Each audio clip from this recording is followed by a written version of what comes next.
Doctor Babasaheb आंबेडकरांच्या 135व्या जयंतीच्या निमित्तानं आज पहिल्यांदा मी बाबासाहेबांच्या स्मृतीस नतमस्तक होऊन वंदन करतो।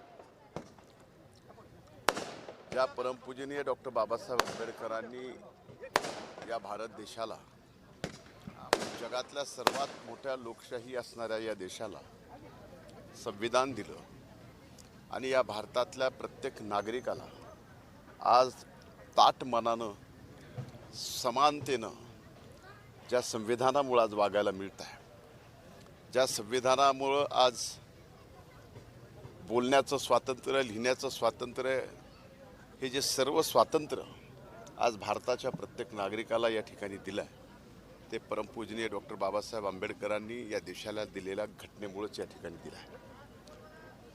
आजपर्यंत आणि इथून पुढेही परमपूजनीय डॉक्टर बाबासाहेब आंबेडकरांनी दिलेल्या या घटनेला कुणी वाईट नजरेनं सुद्धा बघणार नाही। याबाबत मला तर विश्वास आहेच, पण एक निश्चित आहे की या घटनेमुळं आज तुम्हाला आम्हाला जे स्वातंत्र्य मिळालं आहे, ते स्वातंत्र्य खऱ्या अर्थानं लोकशाही आणखीन बळकट करण्यासाठी आपण सर्वांनीच या ठिकाणी वापरलं पाहिजे।